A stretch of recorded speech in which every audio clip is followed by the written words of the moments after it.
Good afternoon, ladies and gentlemen. Welcome to the seminar FSDC Practitioner Speaker Series, Fintech and the Future of Wealth Management, which is co-organized by Hong Kong Financial Services Development Council, Career Center of Office of Student Affairs, and the School of Business of Hong Kong Baptist University. We're the masters of the seminar today. I'm Stephen Yu. And I'm Jolie Chan. We are both final year students from the School of Business. Hey Stephen, today Career Forum, the name is FSDC Speaker Series. Do you know what does it mean? Yes, of course. FSDC Speaker Series is a project developed between the Financial Services Development Council and the local universities, with speakers from the financial services industry giving talks to university students about the important industry facts and the skill sets required in developing a career in the industry. Then how about FSDC? The Hong Kong Special Administrative Region government established Hong Kong Financial Services Development Council in 2013 as a high-level cross-sectoral advisory body to engage the industry formulating proposals to promote the further development of Hong Kong's financial services industry and to map out the strategic direction for development.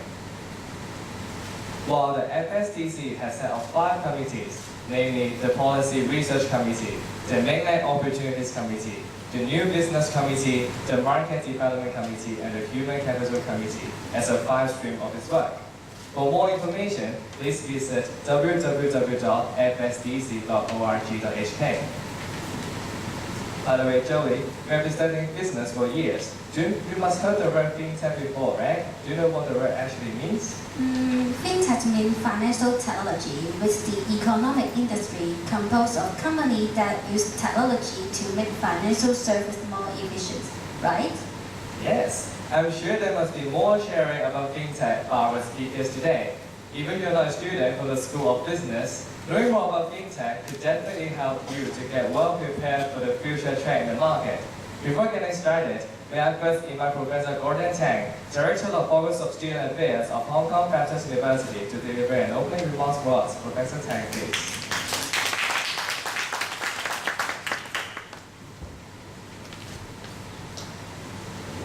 So, Mr. my son, Mr. Stephen Wong, Mr. Esmond Lee, and Miss Alice Chan.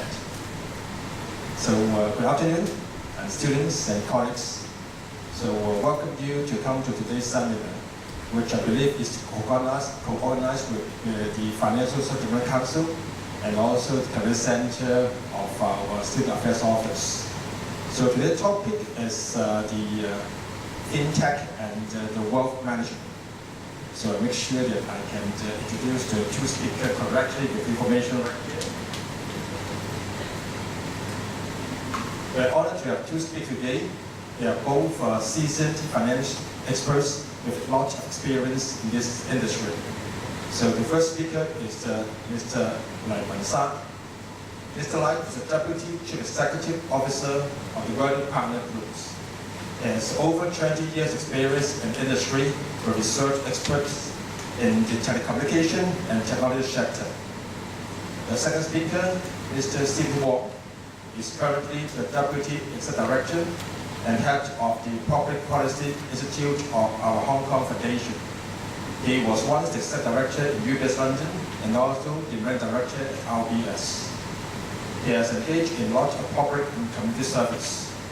So in today's seminar, Mr. Lai will first share with his view and insight on how Fintech transform the way the investment industry operates and empower investors to make better decisions. And Mr. Wong will share with the government an opportunity for Fintech to prosper and sustain.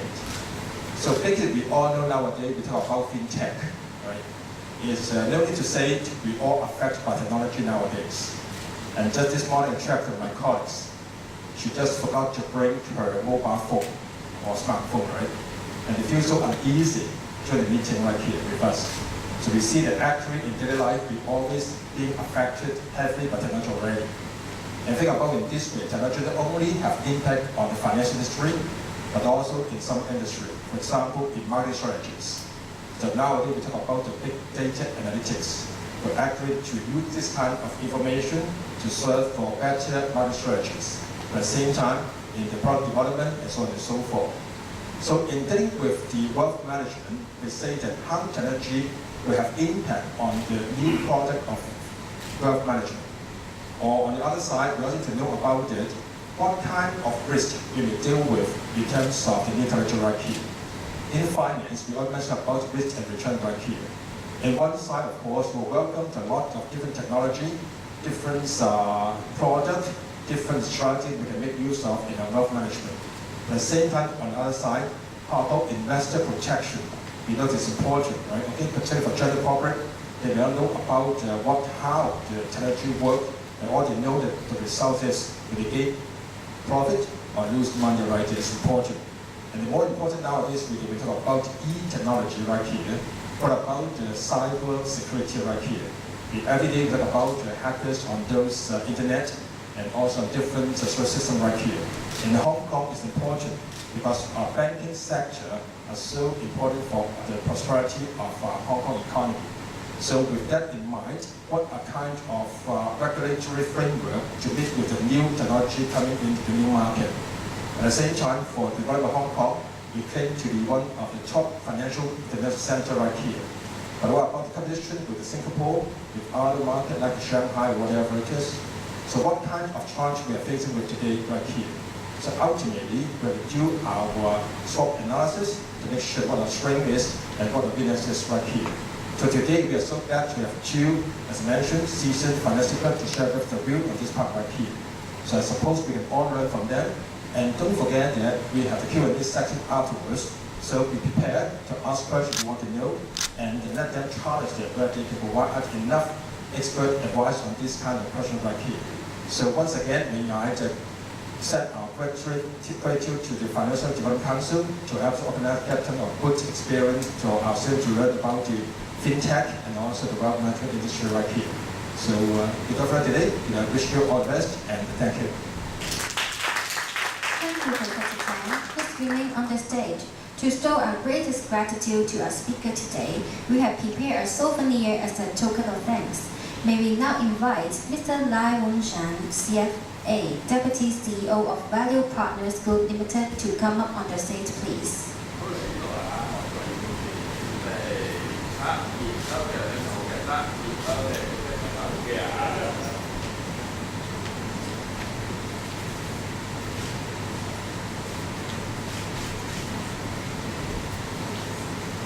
Thank you, Mr. Lai. Please be seated.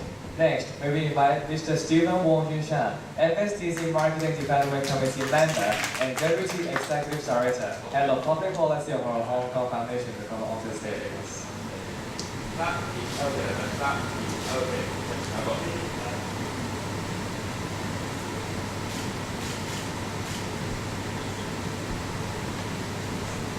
Thank you, Mr. Wong and Professor Tang. Please be seated.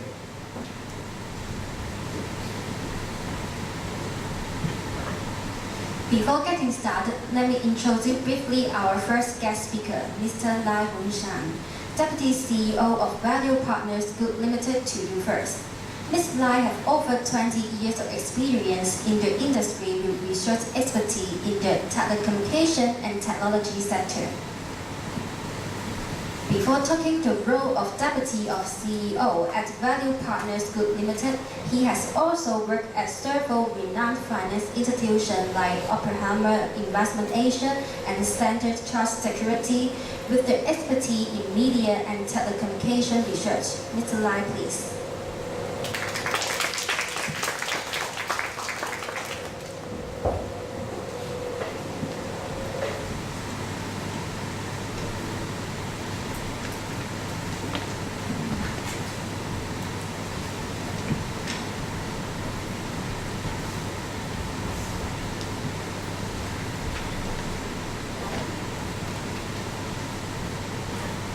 I'll start. Good afternoon, everyone. So, as I've been introduced a few times, my name is Lai Wunshan, and I'm Deputy CEO of Value Partners Group.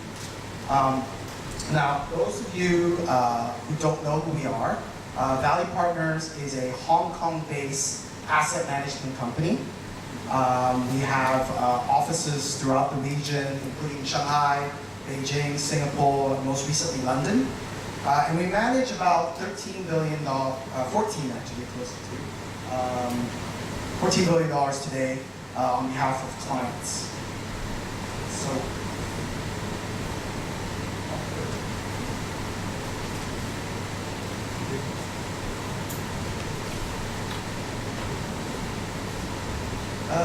sorry, technical difficulties.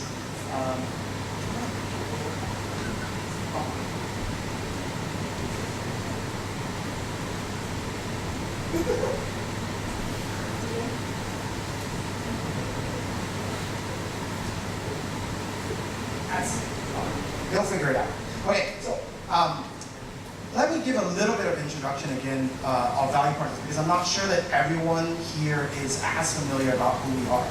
So we started in 1993, as you can see. So we've been around in the industry for just about 23 years.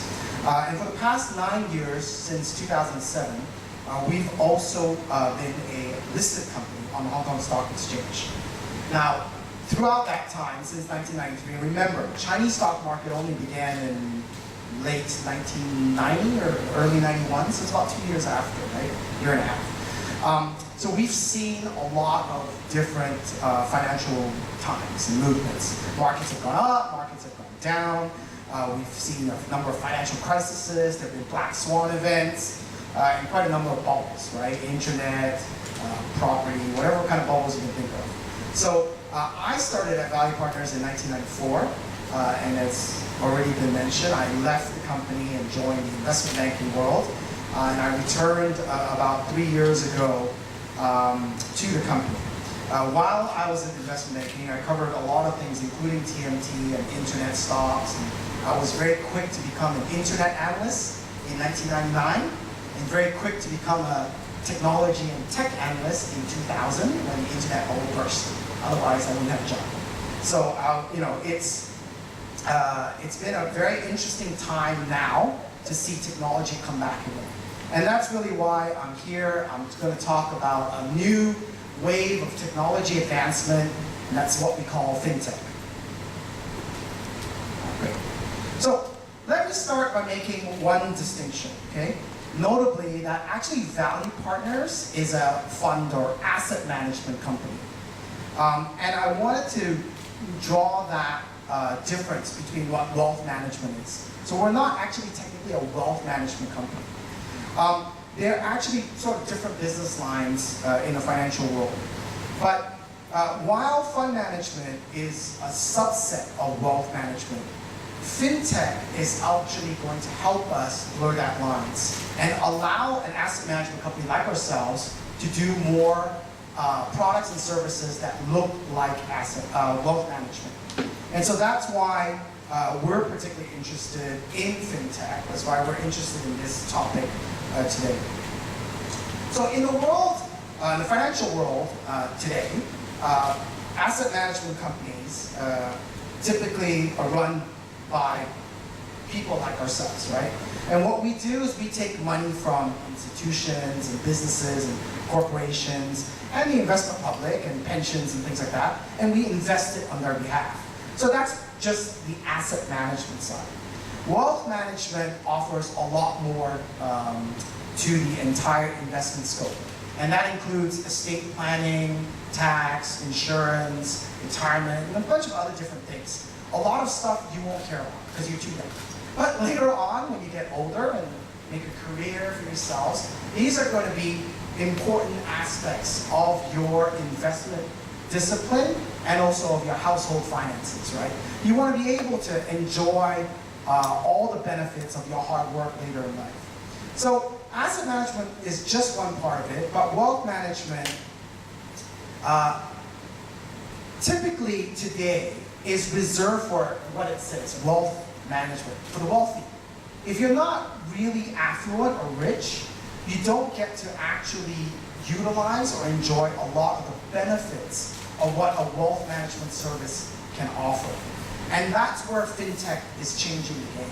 What Fintech is designed to do is, and someone said this earlier, is to make and find new ways to help technology add on to financial services, make it more efficient, make it more productive, and ultimately even make it more cost-effective and for the masses. And while most of you, as I said, are still young, so you won't care a lot about this, but we firmly believe knowledge is power. The more you know about all these different aspects, especially when you're just starting out now and you're younger, you're going to make better informed decisions going forward. And that's what we want you to be able to do. So most of the services that I speak about usually require a person to give you the advice before you can make some sort of action, right? And again, this is where the idea of fintech is changing the way it works.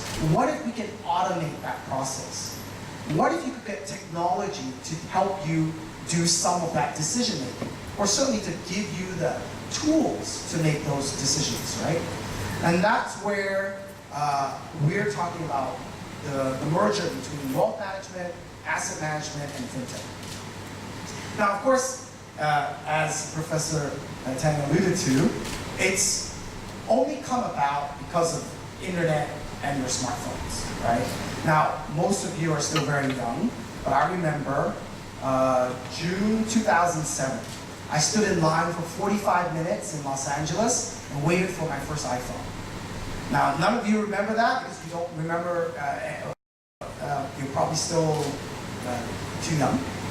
But I remember it because I was very excited about getting the first iPhone. None of you will remember what its life like was before the iPhone, before internet. Watching TV, reading books. I hope people still read books. But in those days, it was, it's exciting because the smartphone really changed our habits and what we do.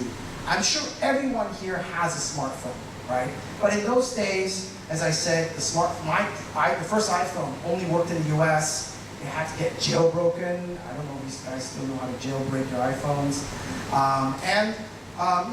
The data service was really slow. Everything's changed now so that your smartphone has become a critical component of your daily lives. And what that will change with fintech is it'll actually become a critical part of your investment and financial decisions going forward. So that's where we think fintech will become very exciting for all of us. Unless, of course, you are using a Note 7, in which case you have to be careful because when you press buy, the phone might actually go bye-bye and explode or blow up or something, right? So make sure you're using the right smartphone. Now, let's begin by examining that question. So what is fintech, right? And that simple definition already has been explained. It's financial technology. It's using technology to add on to what finance is doing. But if you think about it, isn't using an Excel spreadsheet to do financial modeling part of fintech? And to some extent, yes, that's exactly as simple as fintech is. But the fintech today is sort of a much more broader, much more advanced version and sophisticated use of technology. And it's how we're applying it to the financial industry that is actually more interesting. So many of the ideas of fintech are meant to, or designed to, disintermediate existing financial institutions. So disintermediate, great word, right? I had to look it up like 3 times. I really love this word. We've been using it for a long time. So what does it mean? It means to disrupt or alter the current system, right? It's to challenge something, right? And I know a lot of you younger people, you're quite rebellious. This is the finance world rebelling against the current status. We're rebelling by saying we want to be using technology to help drive the existing processes and do it better, right? In many ways, everyone says don't reinvent the wheel.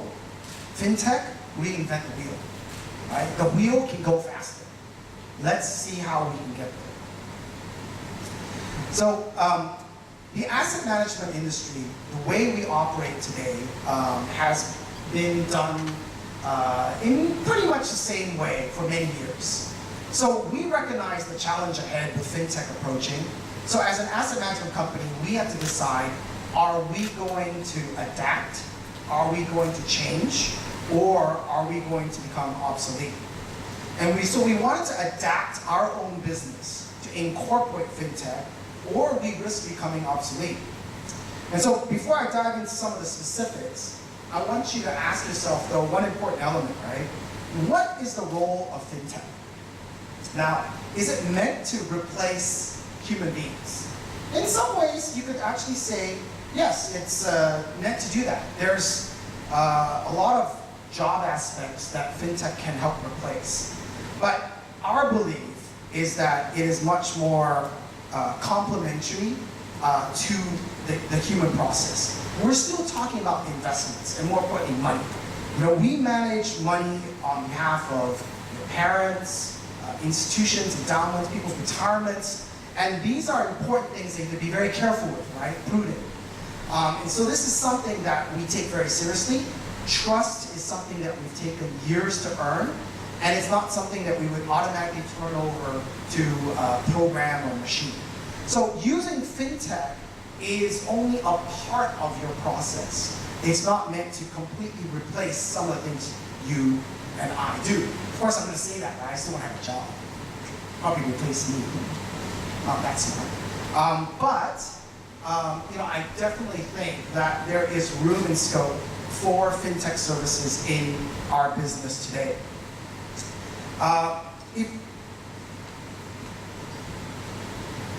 Fintech still needs, at the end of the day, the human element to really make it work and to make it work effectively. And that's where all of your collective brain power in thinking about different ideas on how you can add on to the financial services industry is really going to make a difference. Because remember, at the end of the day, you still want to have people watching over it, not just computer programs. Because if we have only computer programs, then Arnold Schwarzenegger is going to come back in time and kill all of us next year or something like that, right?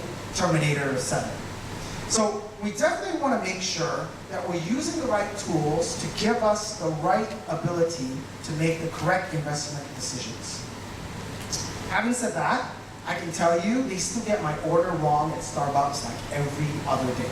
So if there's a way for you to think of a good program to replace the people at Starbucks, please invent it for me. In terms of asset management, particularly value partners, how do we use fintech? Right? There's two main ways in which fintech is playing a very key part in our industry today. The first is decision making. So we already use fintech today, and in that decision-making process, it includes things like, as I said, quant, automated trading, big data, which were all mentioned before. The second way, which is the part actually that I'm much more keenly interested in, is the advisory side. And this is where I said earlier, blurs the line between asset management and wealth management. Okay? Because fintech will allow us as asset managers to start moving into that wealth management type of place. So let's start with the first part. So decision-making processes. Firstly, at Value Partners, we have a big quant team, right? I think many of you are studying quant, so you know about quants. Basically, quant is the use of statistical and mathematical equations and models to look at making investment decisions, right? These are much smarter people than me, and so I'm not even going to try to explain it to you because I think you guys can probably explain it better to me. But it's just to use a lot of the quantitative elements of investing to make an investment decision. Now, secondly, automated trading. Now, this is the part that, you know, I think there are some Hollywood movies that like to make this a little bit more glamorous than it is. But in essence, it's actually using a lot of algorithm and automatic trading systems in the market. There are a number of very sophisticated systems already in place in the market. And these are actually designed to help you, one, react faster than any of us can, and also to analyze and look at a number of different factors in an instant. If you could know that the typhoon coming is going to affect certain fishing lines and containers and delay shipments of X, Y, and Z, you can react to it instantaneously.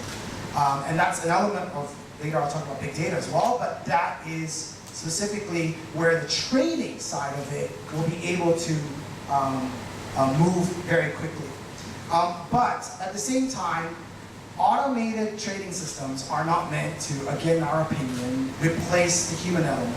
You still have to have the human using and deploying some of that systems in order to make sure that it's not making mistakes. And it's very easy for the calculations to make certain errors. So that's why you still need that human element. Many of these systems are very new. They don't have a long track record. They don't have consistent performance. Otherwise, we would just let computers invest our money all the time. But the truth is actually that you still need the human element to really go take the decision making into the next level. Now, at a firm like us, where we can use automated trading systems, for example, is in execution of our trades. So we can use an automated system to say, for example, buy a stock every hour. And that gives me a nice average over the day, right? Rather than transacting all at one time, or I can do it all at once. So that's where these kind of trading systems come in. Now, lastly, big data. Big data is, again, very new, still new, very sexy buzzword in our industry today.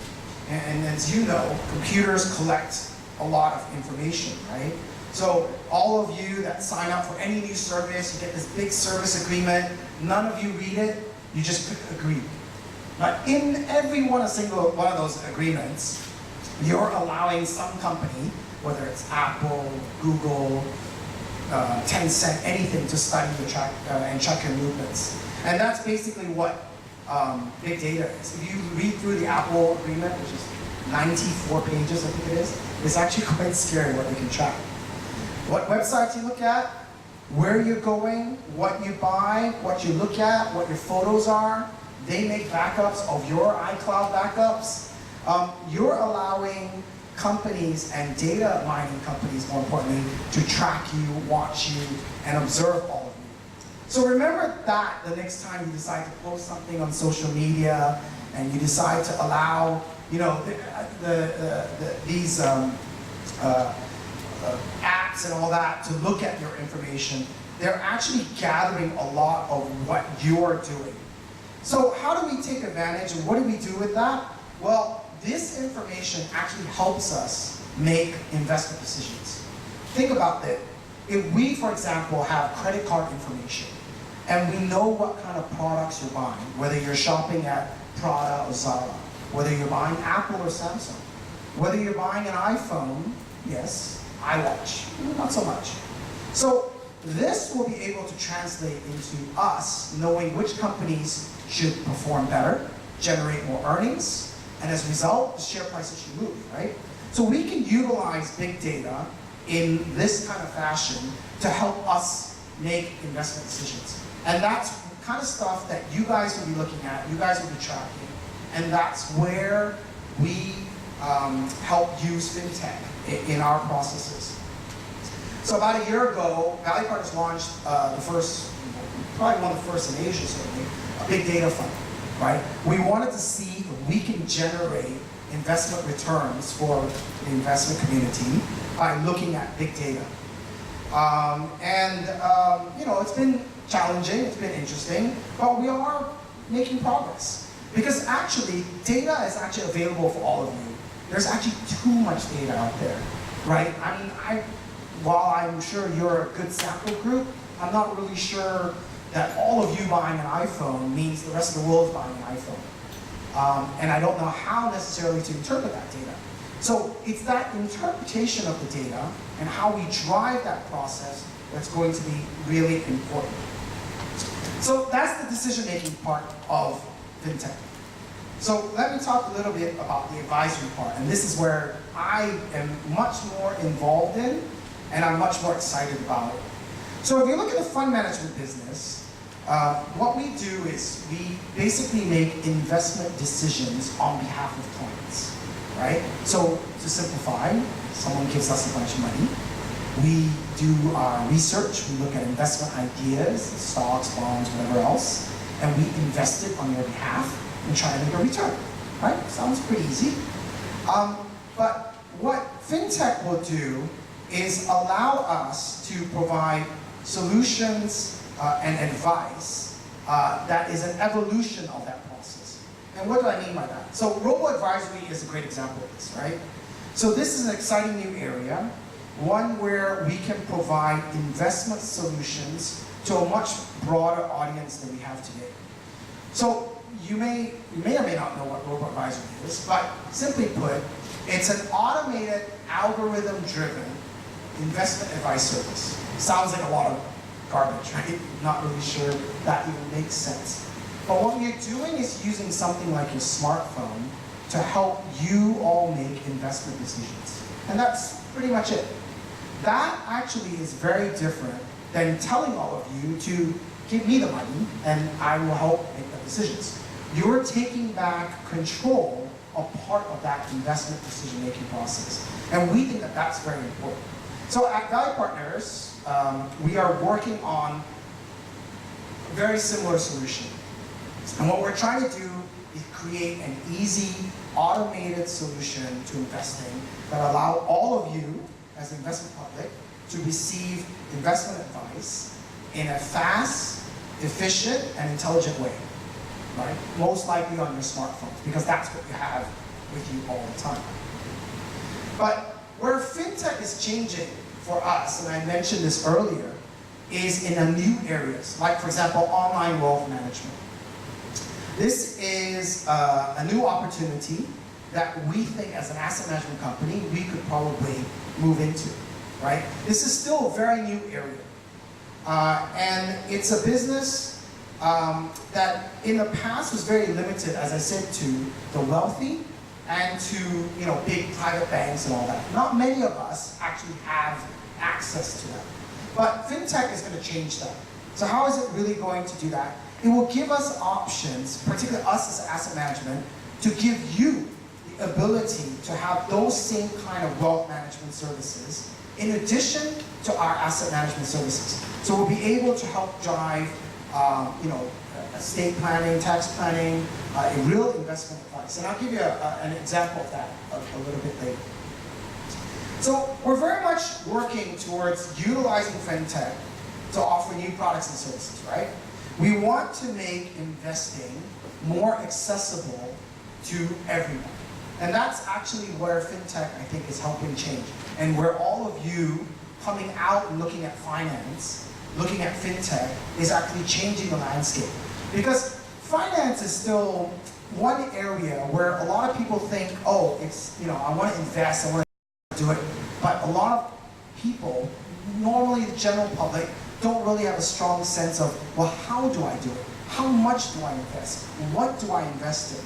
And I think that fintech is going to help simplify and make that process more efficient for everyone else.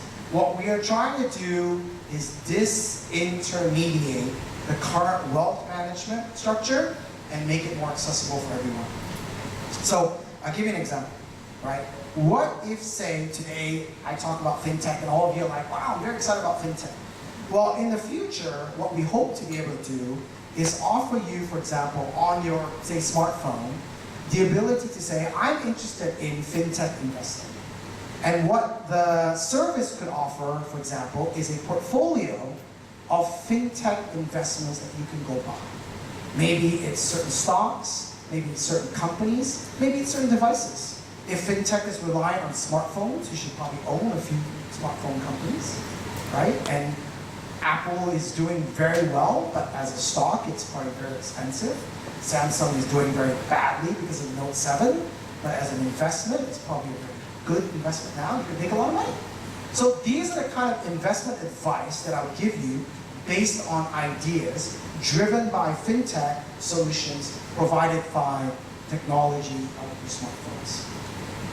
I have a lot of other ideas. I come up with new ones every day. I'm not going to give away all of our secrets. We'll just have to wait and see what Value Partners can do. Because this is all new, the nice thing about fintech, and the great thing about fintech is there is no right way, there's no wrong way. As I said, reinvent the wheel.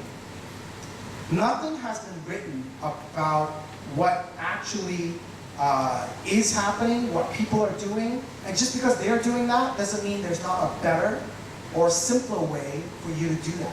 And that's what's really exciting about fintech, right? Because fintech is one of the greatest opportunities now for all you young people.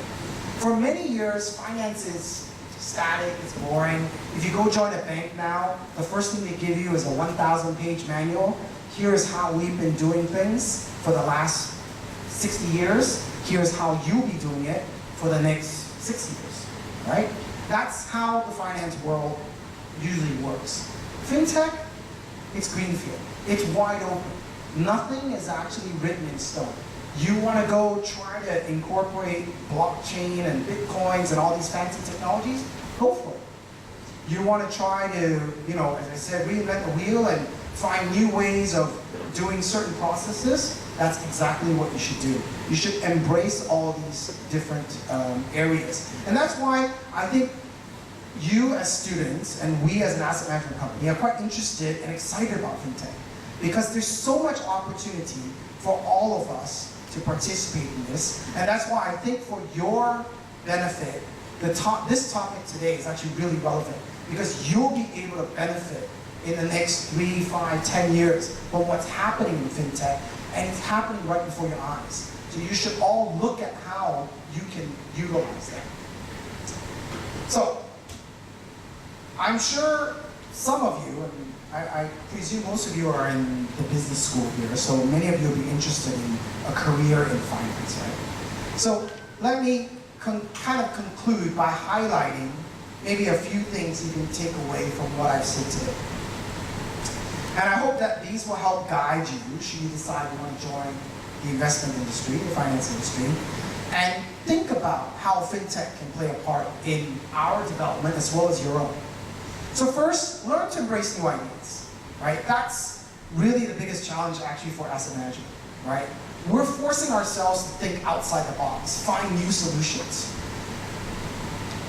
I'm an older person, so I can say this. Old people, we don't like to think outside the box. The old way works. Why do I want to start all over and make a headache for myself and create more work to try to find new solutions? But that's exactly what FinTech is. And I think as younger people today, I challenge all of you to actually think about new ways to find the same answer, but having a different way of getting about it, which is where disintermediate, right? That word again, right? The best ideas usually come by challenging yourself to find new solutions to existing ideas and processes. Make it better, make it faster, make it easier. Make it cheap. Those are all things that I think will help drive this industry. And then thirdly, learn the language, right? And I'm not talking about Mandarin, Cantonese, English, Japanese. Google Translate will take care of that. It's already doing it, right? In 2 years' time, none of us will speak any language except into a phone, and then it will come out in a different language. Learn how to code. I think actually this is one of the things that I wish I'd done better. I'm not great, I'm okay at it. But if you learn how to code, this is probably one, and I challenge Professor to make sure that this is on your curriculum as one of its core things. Learning to code is actually, I sit there and I have a team of about 6 to 8 people that work underneath me driving some of our FinTech solutions. And they all know how to do this. And I'm looking at it going, wow, and it's complicated stuff. But it's actually, I think, critical to their understanding. And this is the language they talk to each other in, right? Not in English or Chinese and all that. They're like, something's wrong. And they look at it, oh, this is right, this is wrong. This is how you debug it. So I think that this actually will help all of you in your future. So lastly, if I can leave one final thought with you, and one final advice about your future. As part of my job, so I conduct a lot of interviews for my firm and my previous firms in the past. And I've been asked many times, what one thing do I look for in a candidate?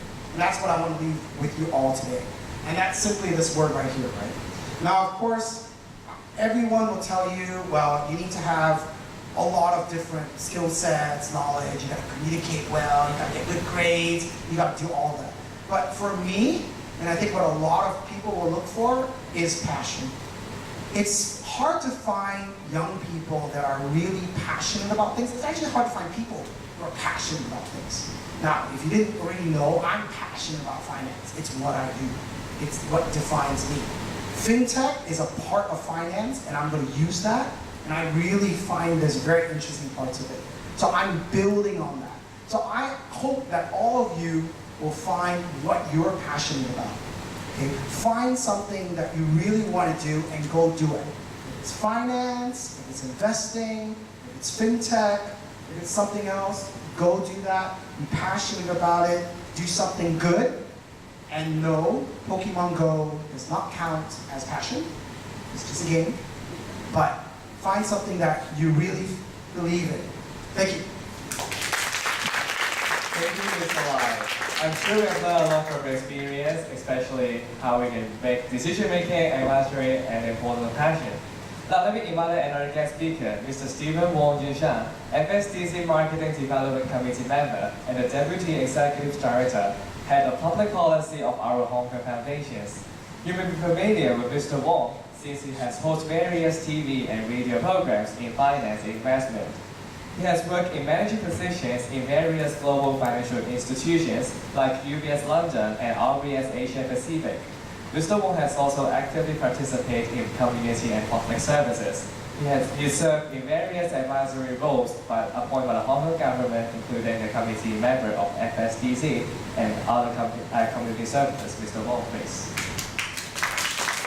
Hi, great to be here. I guess I will not try to cover the same topic as what already been covered. Obviously, we are all talking about finance and fintech, and but I think I will just talk a little bit about from my perspective and sort of try to link that to my experience. I worked in after I graduated from school in the U.S. I started out working in New York for 3 years, and I was in London for 5 years. And most of and then I came back in 2005 to Hong Kong. Most of my career when I was in finance is in related to derivatives, structured products, and bond market. And all these are quite actually so therefore these are sort of quite technical areas in the financial world. So people that I hire, people that work with me, all of them are not from finance actually. I remember when I first joined the sort of analyst program in one of the investment banks, and I think the finance and business major are only sort of less than 10% of our class. A lot of us are others, and the teams that I hire are usually engineers, physics, chemistry, or math and statistics. So basically, all along I always thought that there obviously a huge relationship between technology and finance, because to me, finance is, it's not about just knowledge, what you know, the stock numbers, stock quotes that you know, right, or the technical analysis, those are not, to me, the most important part. It's really how you sort of be able to actually use the numbers and analyze it. So this is obviously very technical and related to technology. So I'm not a technical person. I obviously run some Excel, do some structured products and stuff like that. I write computer codes. But my background is economics, and I'm not an engineer, even though all the staff that work with me in the past were engineers. So basically, so this is sort of how I see from this perspective, is that there's always a huge crossover between finance and technology and quantitative. Okay, so I guess I will just go through some of the discussion and challenges and sort of the hit topic these days in the press. For example, you remember the like Kyogo, the AI, they actually beat the very top guys actually play the role. And so the question is, well, are they going to beat us in other aspects as well? And for example, in investing, because obviously there has always been a field called quantitative investing or quantitative analysis, where you have actually quant funds, right? As one of the hedge funds in the investment world. They've always been like that. So, but obviously it has always been, even though there are quant funds, but you know, the limit of the quant funds are, you know, those are just basically, you know, strategies. They are designed by human. You know, so you just basically use computer algorithm to sort of back test it and then trying to improve on it. But you know, obviously the next step is whether the quant can take the next step as to the computer can actually improve the algorithm itself. So instead of actually you look at the algorithm and design it and then test whether it works or not, can the machine in the future be able to actually decide and improve on itself, the algorithm? So I think some people are talking about it, some people are actually working on it. You know, obviously the argument is that, well, you know, the financial and the real world is a lot more complicated than the, you know, the chess game. You know, it's still, even though there's a lot of moves and unpredictedness, but still, you know, maybe the future is moving towards that, you know, the quant fund is not just playing an algorithm by a human design plan, but also they actually do improve on it themselves. So that will be something that is interesting. And also, you know, there are other parts of trading. You know, trading has always been. I was doing parts of the trading in when I was in investment banking, and obviously trading has already been about technology. If you think about, you know, when people talk about sort of high frequency trading, these are obviously very technology intensive trading strategies. But I think it might actually, you know, potentially move one step forward. So, you know, what is the benefit? What is the benefit of, you know, then the question is, what is the benefit of using machine and what is the benefit of using quantitative strategies versus traditional human strategies? One is obviously faster, right? They're more efficient. And the second is obviously they are less driven by emotions, right? Because one of the traps of our investment is that we feel ourselves, right? You heard about Warren Buffett said, you know, when people greedy, you should what? You should fear. When people fear, you should greedy, right? So that's the theory. But I always say that no one can do that because when people fear, you got fear as well, right? When people get greedy, you got greedy as well, right? Because the good news is that we are all human. You know, unless you're superhuman, you get greedy, but I'm not greedy. Or everyone get greedy, I'm not greedy. So it's hard, right? Because the psychology and emotion affect everyone. But obviously the machine can hopefully help you overcome that because the machine has no emotion. So at a time when I'm feared, the machine is still buying, even though I don't want to buy. But the problem always is that, you know, I'm sure Mr. Lai might be able to share with that. You know, some of my quant fund friends in the hedge fund world always tell me, even though the machine, everybody is fear, right? And the machine is not fear because the machine is emotion. And the machine actually signals a buy, but everybody is fear. So suppose, what do you do? Supposedly you follow the machine, right? Because you're selling a quant fund to your client. So you should follow what the computer tells you, which is to buy when everybody is fear. But what do? Obviously you get a call from your biggest client and say that, well, you know, I'm really scared. So are you telling me that you're actually buying now? So usually you might not veto, but even though the computer actually tells you to buy, the computer supposedly the strength of the computer is actually, you know, can overcome emotion, but the reality is that you might still be overcome by the emotion. So, but I think that's sort of the second advantage of, you know, machine. And the third advantage I thought was that, you know, at least according to academics, you know, over 90% of the returns are from asset allocation. So, and then less than 10% supposedly from market timing and security selection. Obviously, unless you are Warren Buffett, then 100% is from security selection. But you know, since a normal person, on average, is not Warren Buffett, therefore, you know, a lot of our return actually coming from asset allocation. So from trading perspective, at least, you know, implementing an asset allocation will be relatively, you know, easy.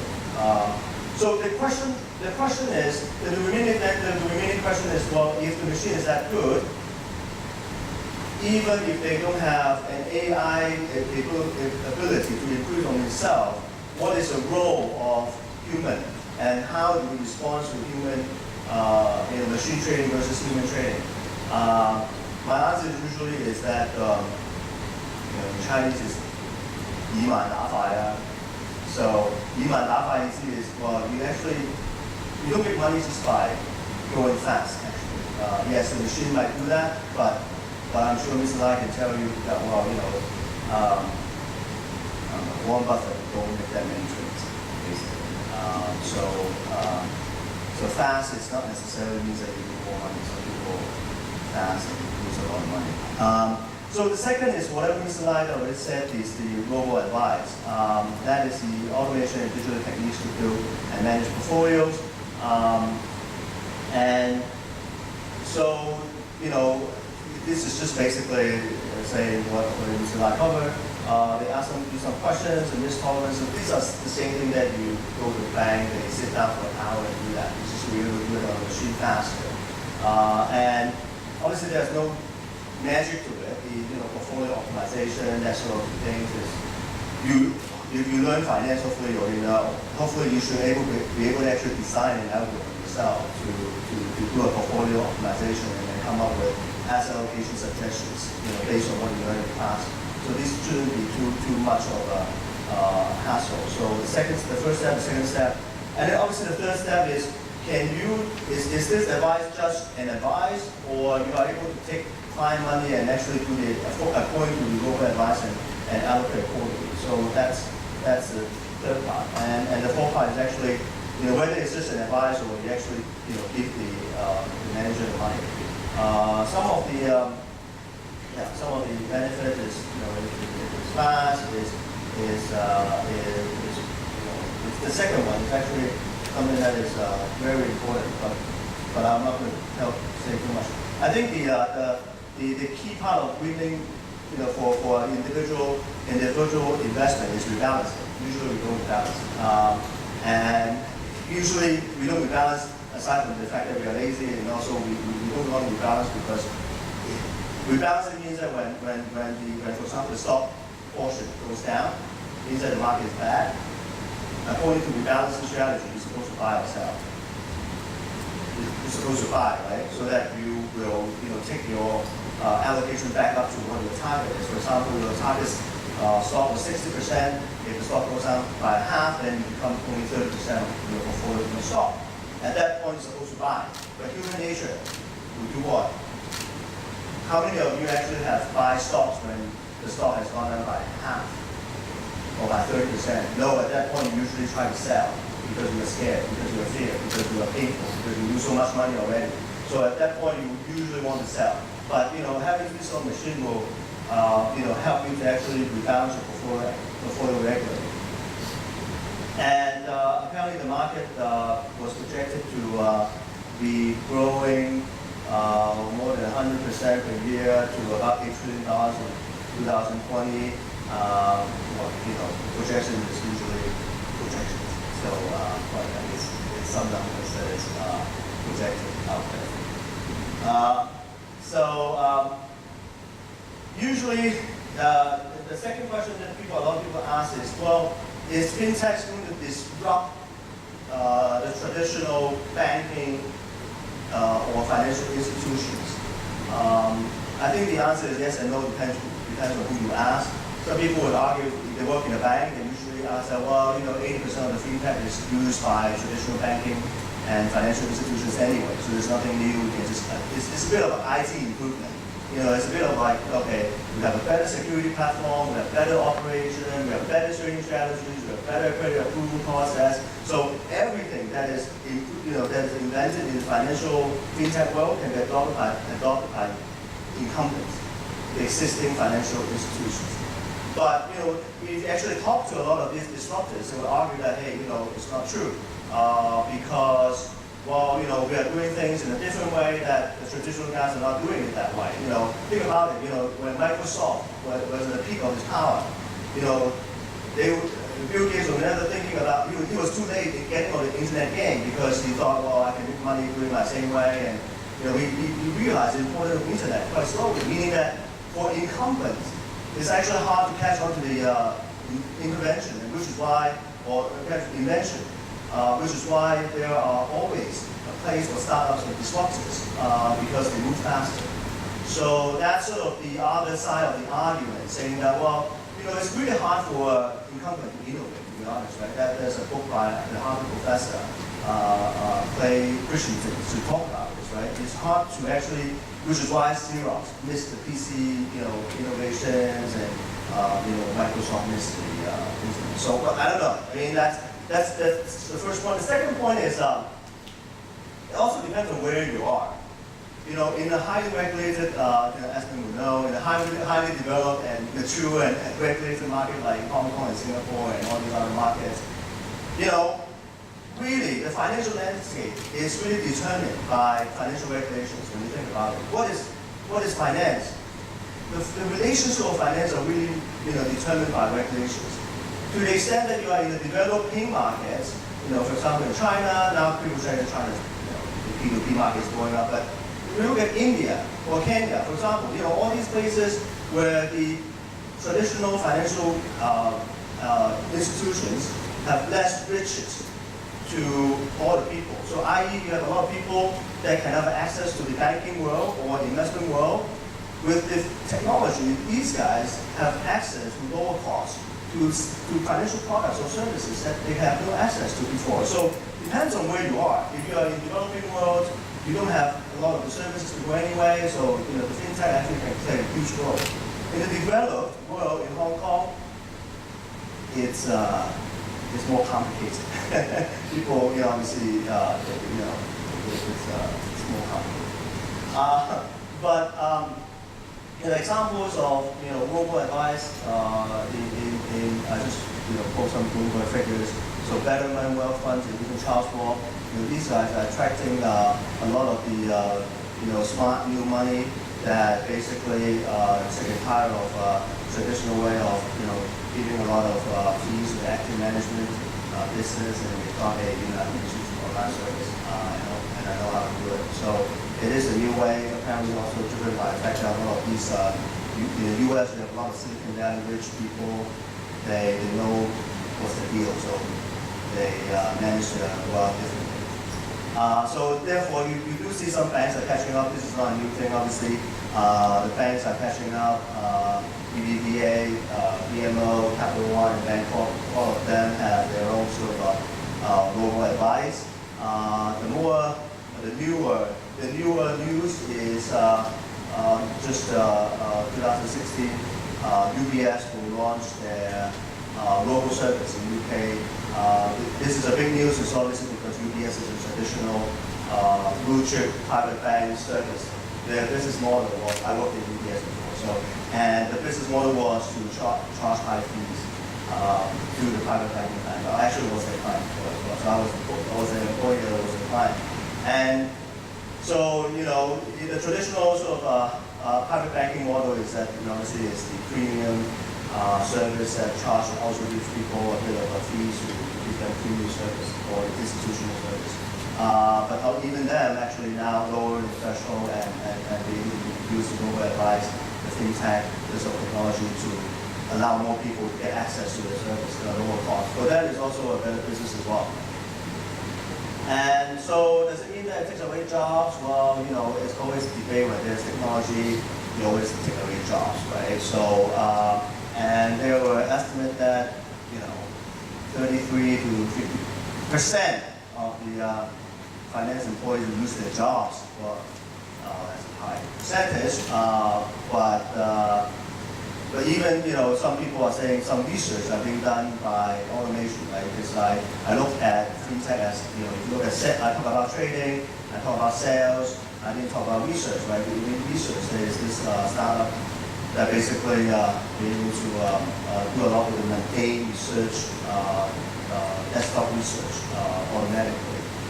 So sales, trading, research, and you have sort of payment, settlement, all these obviously will be changed by technology.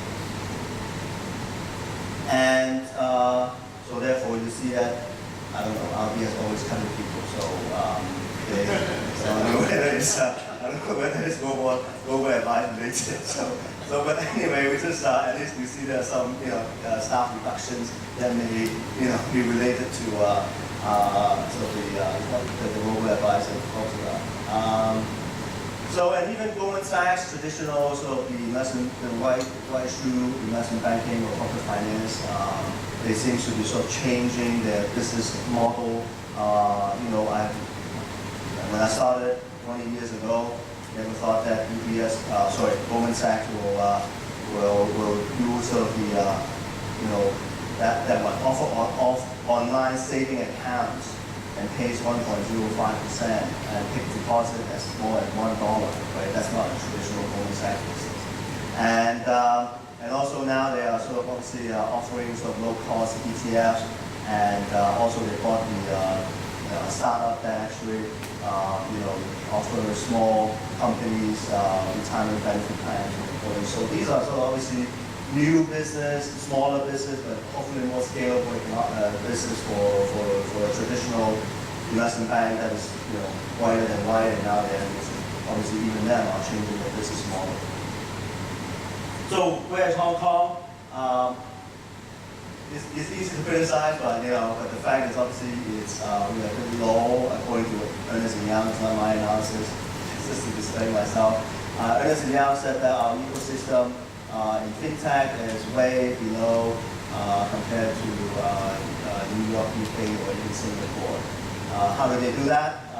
Well, it's different ways, but I think they sort of point out from talent, capital, demand, and policy perspective.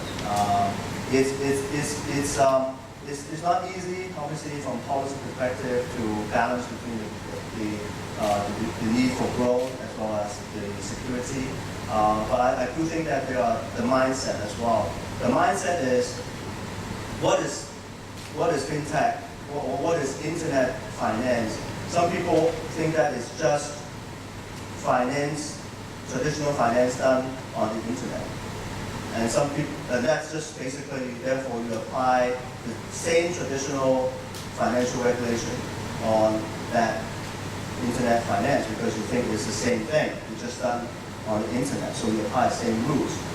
But some people think that, well, it's total new ecosystem, therefore you let them play out a bit and then you observe how it evolves and then you apply regulation, therefore it's not traditional finance done on the internet, but internet finance have their own sort of ecosystem, therefore they need a sort of new set of rules. So I think there's sort of two thinkings that are a little bit different, and but it's a long debate, so I'm not going to cover that here. But in any case, I would agree with Mr. Lai that I think I just have a 1-year-old. So I always thought that it is true that we need to learn the language of Chinese, English, and Mandarin, but I think the fourth language is definitely computer coding. And also art as well, drawing. So because the next page is no one read, right? So I'm sure you guys are not reading anyway these days. So it's drawing. So it's about making movies, drawing, coding. I think if you cover all that, then you cover all your communication skills. I think that's important. And lastly, I think passion is important. I remember that is also what was advised to me 20 years ago when I was looking for jobs. And that is one thing that the recruiter, when they came on campus, said passion. But my immediate response at that time is, what is passion? It's so because sitting in your shoes, I understand that I just want to look for a job.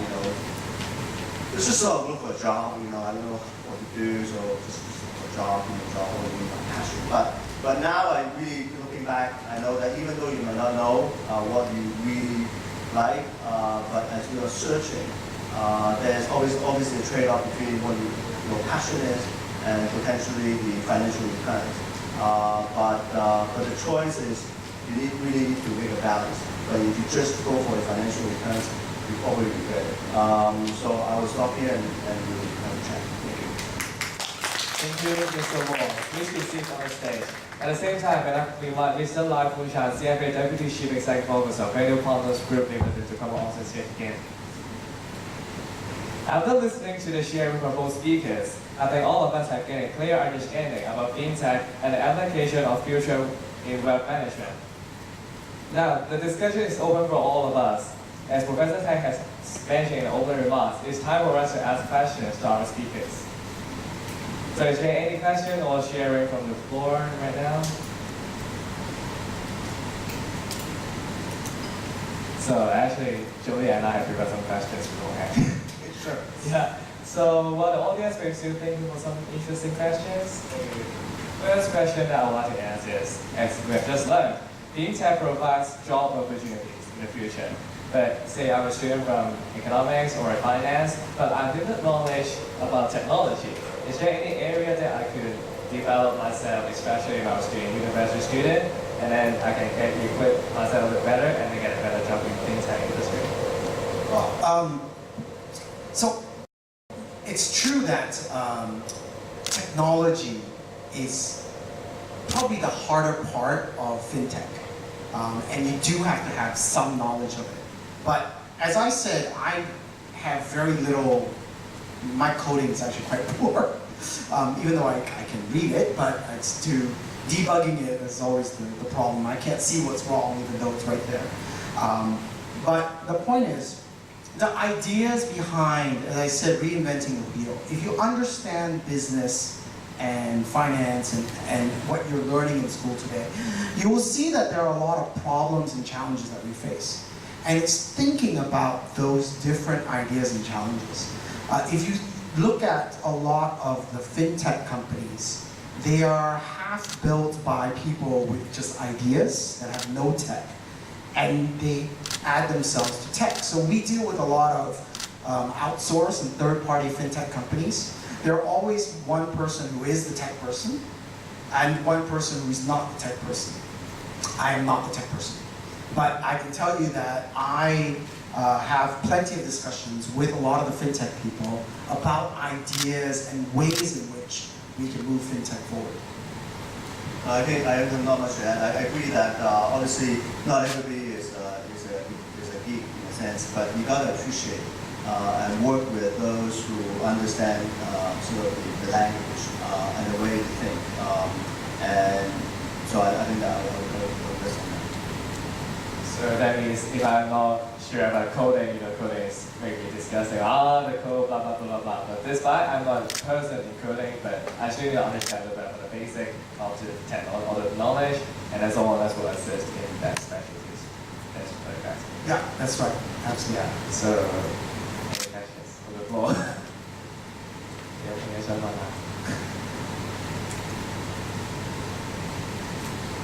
Okay, so I can say the question actually. So,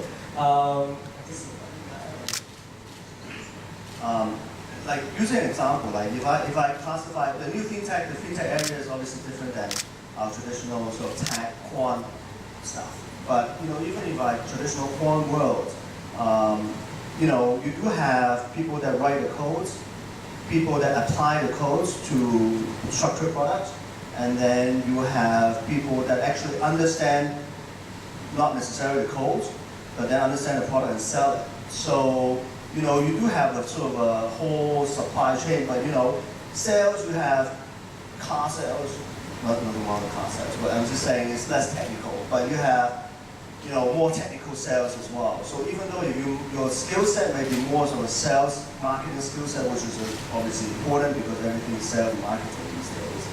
But for that, even that, you got to learn a lot about sort of how they speak and how sort of technical people think, so they would actually be effective sales and marketing. Yeah, that's a really good point. So yes, and thank you for raising it. You need a lot of complementary skill sets for any company to work, right? Microsoft, in your example, doesn't work without the tech side, but it equally doesn't work without the sales, support, service, those kind of ability. For me to teach, I have some very great engineers, and I know that they speak code to each other, but I ask them to explain it to me, and they explain it to me in code. And you go, can you speak any language that's not code? And coders sometimes cannot do that. So you need other people to be able to teach normal people how to use an app, right? And a lot of technology people will design the most efficient app, but it's also the ugliest. It looks terrible. Why did you use gray? No one uses gray in an app. Oh, because it was code 47, right? And that's the normal thing they teach us in school. And I'm like, no, use green, blue, pink, anything. Don't use gray. Gray is boring. So you have to think there's elements of creative that is needed. There's an element of sales, you're absolutely right. And then there are other people who have to drive the ideas, who have to drive to figure out different things of compliance, regulatory, paperwork. I write a lot of things because when you go into an app, if you don't know how to do it, what do you look? You look at the FAQ. And if the FAQ is not written properly in code, no one's going to use it if it's hard to use. So things like that all have to play a part in the overall scheme of not just FinTech, but a lot of other companies, but definitely in FinTech itself. Yeah, so that's why our background is blue color. So therefore, Very nice color. Yeah. So after all, you have mentioned both you mentioned passion is very important if you want to do our best in the industry. So is there any other personal qualities that you guys think about is important for us to get? So I was thinking about what you said, Stephen, about when you're young, and when young, I'm talking your age, right? You don't actually know what you're passionate about, right? So I love to give this example. Years ago, I was doing an interview with someone, and it was a very dull, dry interview. I mean, after 5 minutes, I'm like, thank you very much, you can leave, right? So, we ask about other things. What are your interests? You like to ski, you like to paint, you like to sing karaoke, right? But when I finally talked about the person's hobbies, he went on for 25 minutes about how he liked to build model airplanes. And he talked about it with passion. If you use the glue a certain way and the paint, he started doing all this kind of hand gestures. And you could see his eyes light up. And I knew at that point, that was what he was passionate about. And that's fine. I don't mind that it's a hobby, I don't mind that it's something else. But I need to see what is truly motivating you as an individual. Is it you want to work really hard so you can go buy 1,000 model airplanes? Is it because you like problem solving? You like breaking things apart and putting it back together? Those are all things that I can learn by hearing what you're passionate about. If you like team sports, then I know what you like in that sense. If you like an individual sport, there's a lot of things that we can take away from what we want to hear about it. But I definitely want to see in our youth, that kind of passion, okay? And while I don't want to comment about political rebelliousness, but at least they were passionate about something. I gotta give them credit for that. They really went out there and said, this is our belief, and this is what all you students are passionate about. I'd like to see you take elements of whatever you're passionate about in life and bring it to something like your work and your job and think about it from that perspective. I agree. I mean, to be honest, our IQs are generally average, right? I didn't find my IQ is average, and it's bell curve, right? Statistically. So it's really hard to really outperform and be excellent, which is what you demanded in the job. If you're not passionate about it, really, if you, so it's just, and also, if you actually work hard without liking or even loving your job and you work that long hours, it's bad. It's bad for your psychological health. It's bad for the society actually because you get crazy. So I think it's important for you definitely to find a passion that you really engage in the process so that you can actually outperform and sort of improve on yourself. So my second quality to answer your question, I think, is be able to actually, the ability to learn, obviously the ability to improve on yourself, the ability to work with others. So these are also, low sometimes. It's very common, but I think it's easier said than done, and it's easier to say than actually finding that person. I remember one of my interviews when I was in the U.S. I was in Chicago, and I got 3.9 in my GPA. So And so I got all the, Way below average. so, so I basically got in every single first round interviews for every single investment banks. And I remember this one interview, yes, exactly what happened. I think you probably is sort of the same person that sits right across the table. After like 5 or 10 minutes, I look at my resume and it's like, he got so bored, he's a sales guy. And it's like, why don't you start, go and apply for a PhD? And I was like, okay, that's not working out. So clearly I was just not, be able to actually show what I was passionate about, what I like, and be able to actually create a conversation.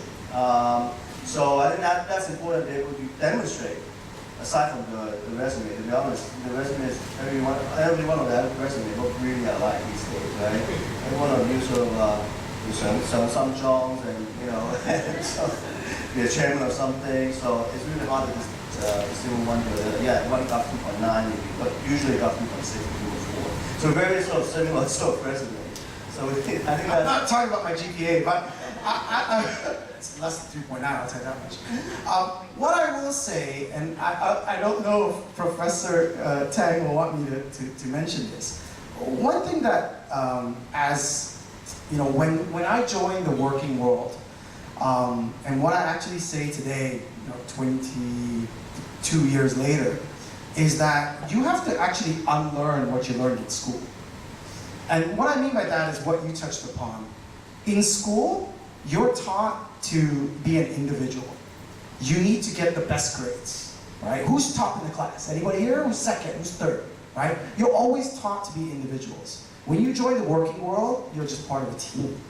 And how you integrate, work with your colleagues, how you work with a group of individuals, how you support people who are less capable, how you work with people who are, in my case, always smarter than me, right? That will define how you succeed when you go out and work. Because the world is not designed as an individual. So, and going back to the earlier question, right? Things about passion. So, like for example, I love golf. When you go and find what you're good at, or that can be defined what you're passionate about. So I use golf examples all the time, right? So pardon me. But if you look at golf, America, there's a competition called Ryder Cup that just finished. It's America versus Europe. And Europe has won 6 of the last 8. Because Europe knows how to work as a team. But golf is an individual sport. And the best golfer for a long time was a guy called Tiger Woods. And he knew how to kill everyone because he had killer instinct. But he was a single person. But they failed every time at a team event because they didn't know how to work together. When you go out in the real world, you're going to have to learn a lot of that. And I know like MBAs now, and I'm sure a lot of your things, there's a lot of group activities, right? And you'll find that, this guy, he's like such a slacker, he shows up late, he doesn't do his work, I have to do his part, I'm so upset and all that. That's the real world. Those are the skill sets that I think all of you should learn now, because that's what you'll use later. And so, interestingly enough, a lot of times when we get people, I always say, I don't really look at the grades, I don't look at this and all that, because you're a blank slate when you come work for me, because I have to unteach you all the bad habits that school's taught you. Sorry. Right? I need you to help me work as a team, be part of my team, because when you do well, it makes me look good, right? So that supportive of a team, not where, in school, when you do bad, I'm going to look good because I get better grades than you, right? Or I'm just going to continue to rise up. So it's not really a fight between colleagues. You're working as a corporation and competing against other companies, right?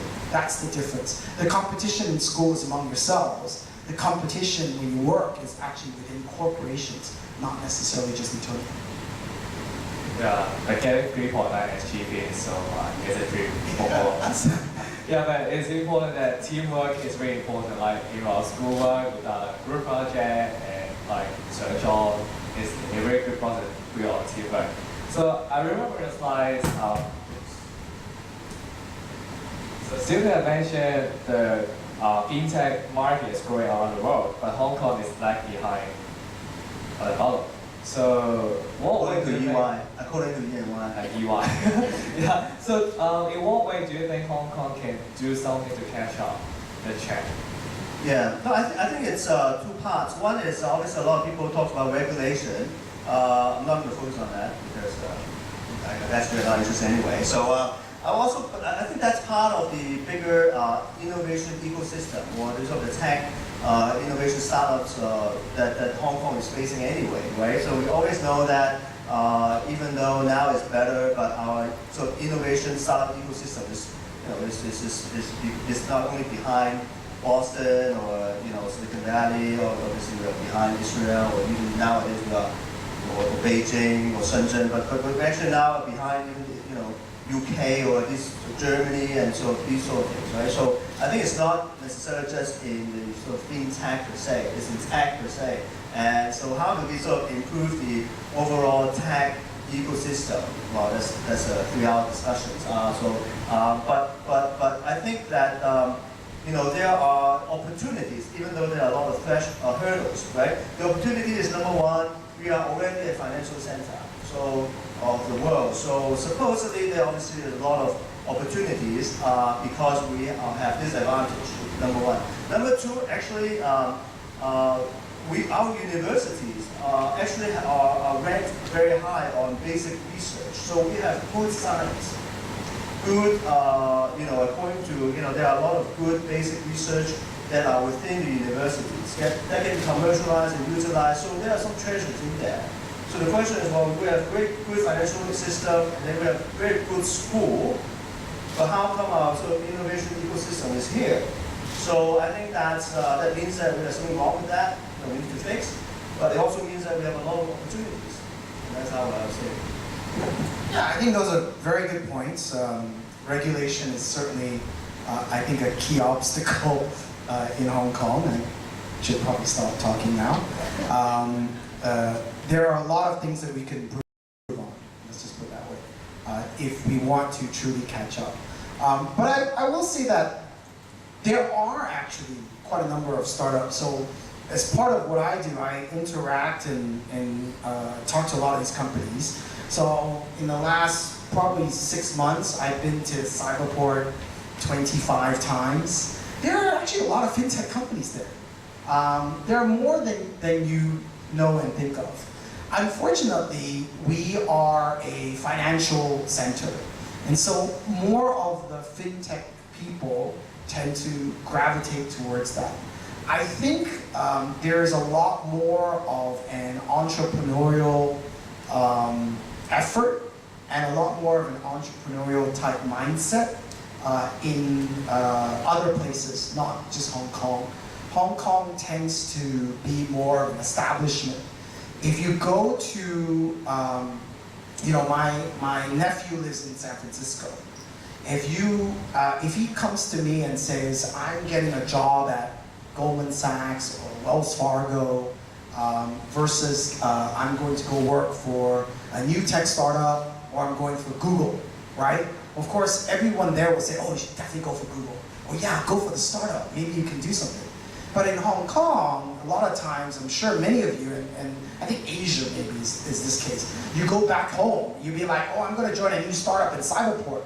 Oh, and I'm gonna not accept the job at JP Morgan or Goldman Sachs or HSBC. I think your parents will probably hit you over the head. So I think we need to change our own mindset. And I think it's challenging, it's not easy, parents are gonna be parents. You're a parent now, but it's up to all of you, I think, to really feel that, if we can just find 2 of you who are passionate enough about fintech, then you will become the next Jack Ma. You will become the next Pony Ma. There are 1.3 billion Chinese, and the number of true entrepreneurs is probably a few hundred, few thousand. So in a population of 8 million, if I can just identify 2 or 3 of you, I think that's already very successful.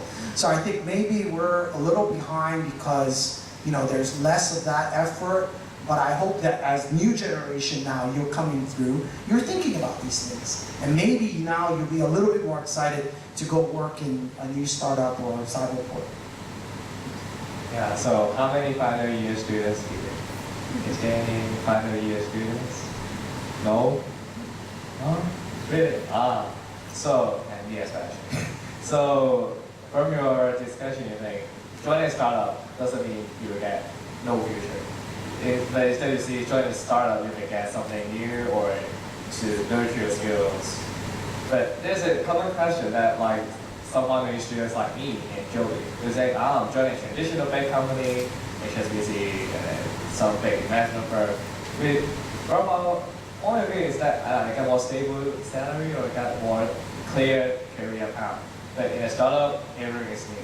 So how would you encourage us to, or teach the children us?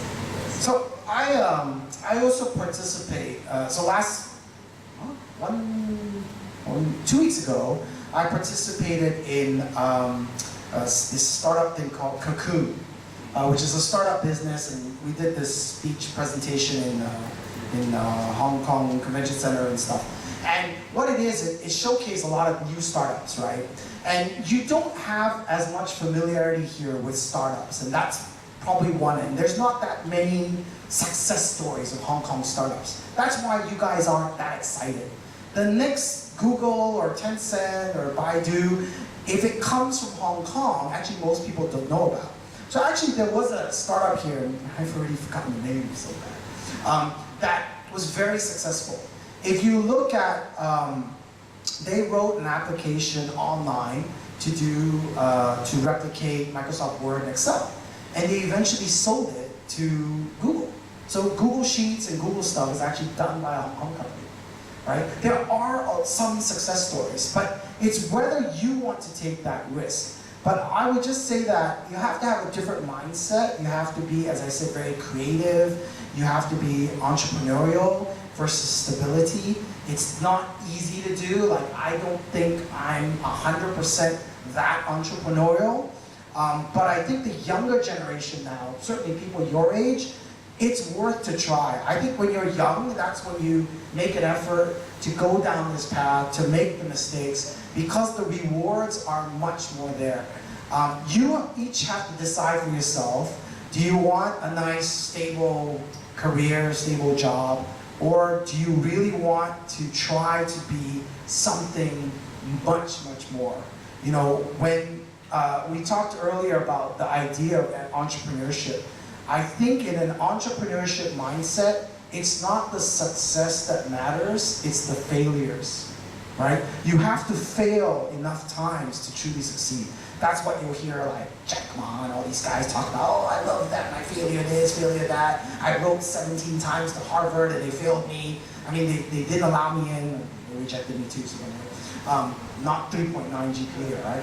So, you know, these are the things that actually define who we are. I think even in my own career, where I think I have, if I can call my career succeeded, it's because of the times that I failed many times. Those actually make you much better. So that's why I encourage all of you to fail as many times as you can. Don't just think about success and stability. Fail more because you'll actually do and learn more. Well, definitely. There's a saying called fail fast and fail frequent, right? And so instead of just, because you actually learn, there's also a term called return on failure. So hopefully, I actually believe in that. So, but also I understand what you said about, you know, the opportunity cost, you know, stable income, you know, we're all in finance, so from a cash flow, from a risk-adjusted cash flow perspective, you know, it's probably, you know, you can, I'm not sure you say it's clear, but I'm not sure it's, you know, it's a clear path, I'm not sure it's a good path, right? So it's two different things. So, yeah, so you might have a clearer picture on your risk-adjusted cash flow, but even then, I'm not sure it's that stable these days. And so that's number one. And number two, I think, is, you know, I think that if you actually look at Hong Kong, you know, there's some success stories, like, you know, WeLand, for example, right? The guy, Simon, you know, he actually went and did a startup, you know, now I think worth more than $1 billion, and the valuation is higher than $1 billion. It's well, he actually did start when he was 35. So he was in banking for more than 10 years in corporate lending before he actually would go and did a startup. So I think there's nothing wrong with do a number of years of so banking. Don't get too stable, but because obviously there's a tendency to get comfortable and lose the risk appetite. So I think that also you can obviously work a bit before you think about the startup. But I agree. There's certainly our culture of allowing failures is really not that encouraging at the moment. Let me finish this topic by giving maybe all of you a real example, right? So this probably applies more to the guys in the room, right? If you don't take a risk to ask out a pretty girl who sits 3 rows behind you in class, you're never going to find out if she actually will go have lunch or dinner or watch a movie with you, right? So it is a little bit about taking that risk and leap of faith, right? If you just decide you're just gonna hang out and like, hey, check her out the whole time, nothing's gonna happen. So take the risk, stand up. Or expect her to come to you. That happens. I'm kidding. You have to make your own opportunities, is what I'm trying to say.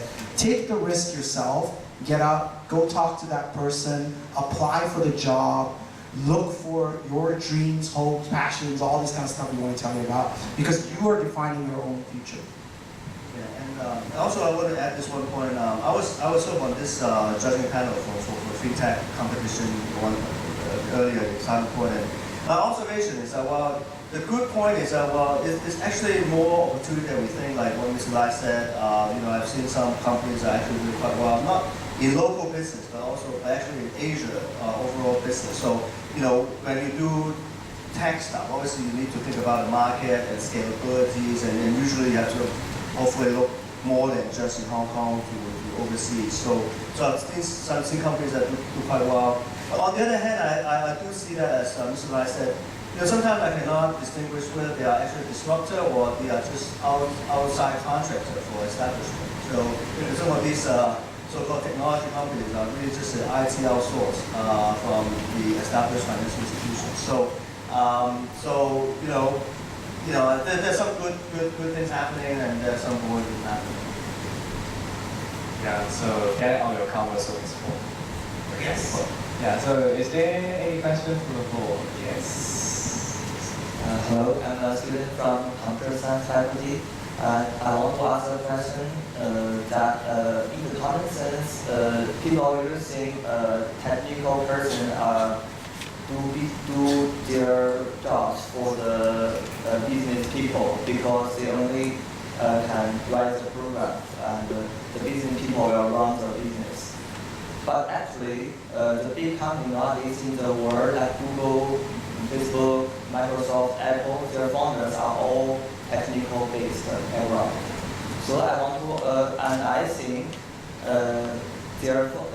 if a person has a technical background, can run the business better than business people because they can make decisions very fast, and when they meet problems like their project has some bugs and they can debug quickly.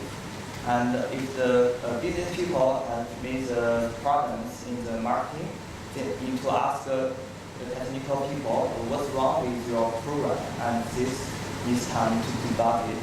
So what's your opinion on this? Thank you.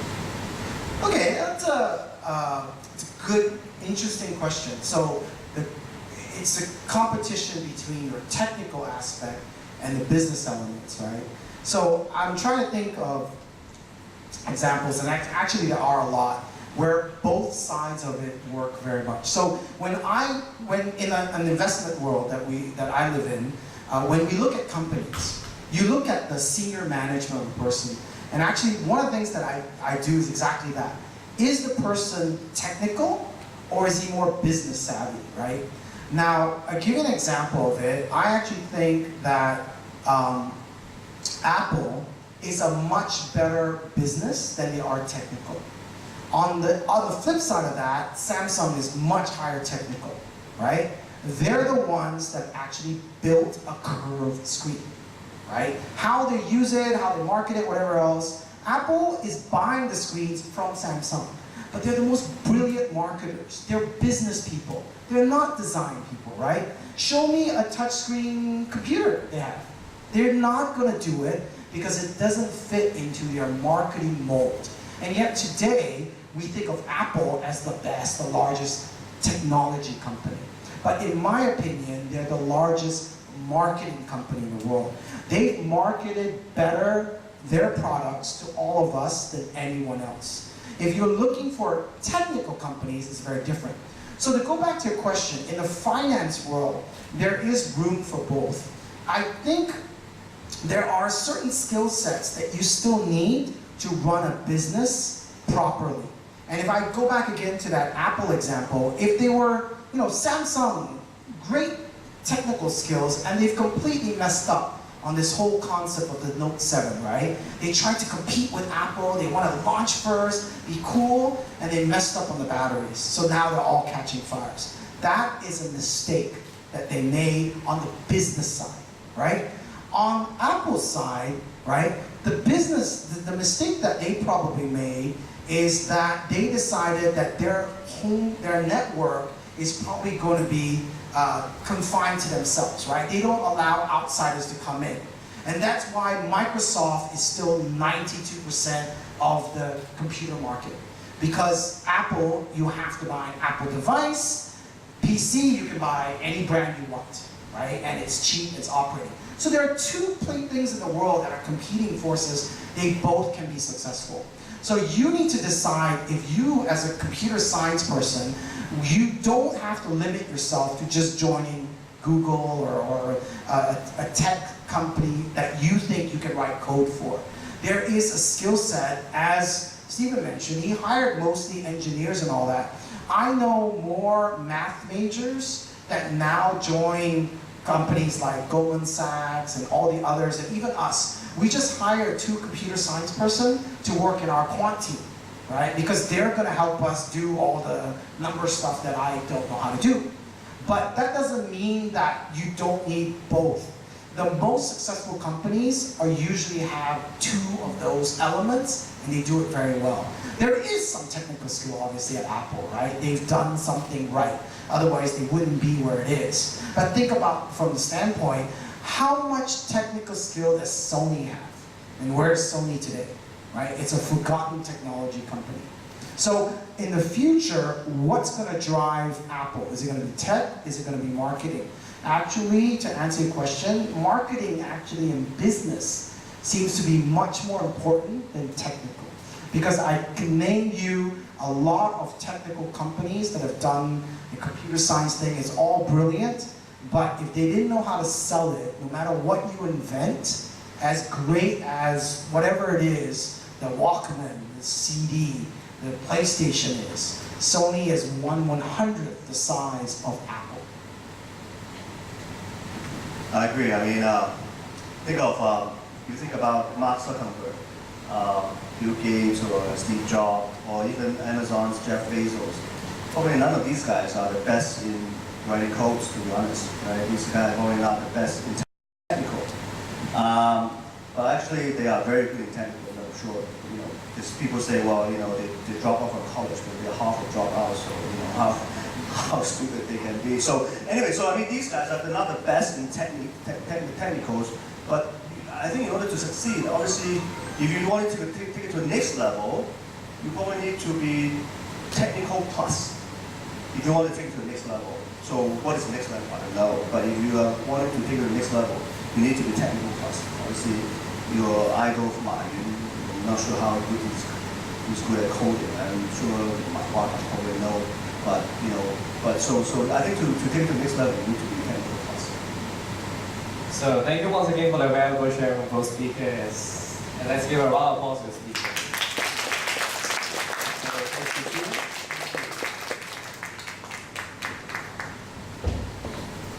So apart from today's forum, the FSDC is going to organize the 3rd Career Day on the 29th of October at the HSBC main building.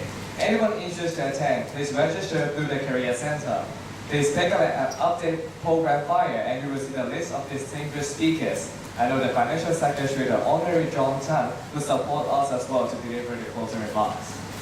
And this also comes to the end of today's seminar. Please fill in the feedback form and return to us at the exits. Thanks for joining us this afternoon and enjoy the rest of the day. Goodbye.